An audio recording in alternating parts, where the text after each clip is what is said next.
اپنے دل کو چھوٹا کر لیتے ہیں اور اس دنیا سے گھبرا جاتے ہیں، تمام آزمائشوں سے گھبرا جاتے ہیں۔ جب تمہارے پاس کبھی ایسا وقت آ جائے تو مدینے کے تاجدار کو یاد کر لینا، مکہ اور مدینہ کے گلیوں کے سردار کو یاد کر لینا، محمد صلی اللہ علیہ وسلم کو یاد کر لینا کہ آپ کے اوپر کتنی مصیبتیں آئی، آپ کے اوپر کتنی آزمائشیں آئیں، آپ کے اوپر آپ کو کتنا تکلیف دیا گیا، آپ کو کتنا زخم دیا گیا، آپ کو کتنے طعنے سنائے گئے، لیکن اللہ کے رسول صلی اللہ علیہ وسلم اللہ رب العالمین کے بارگاہ سے نہیں ہٹے اور اس دنیا میں توحید کا پرچم بلند کیا، سب سے مقابلہ کیا اور آپ صلی اللہ علیہ وسلم لڑے اور اس توحید کو اس دنیا میں بلند کر کے چلے گئے۔ یہ تھے محمد صلی اللہ علیہ وسلم۔ آپ اخلاق و عادت میں بھی بہت اچھے تھے۔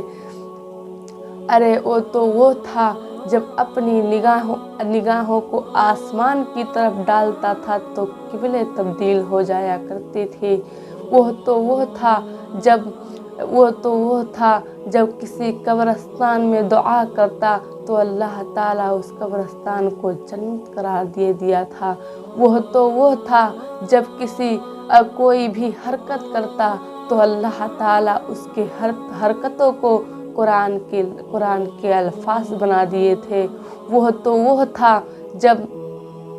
وہ تھا جس مسجد میں نماز پڑھا اللہ تعالیٰ نے اس مسجد کو ایک وقت نماز پڑھنے کو 1,00,000 نماز بنا دیا۔ وہ تھا جب اپنی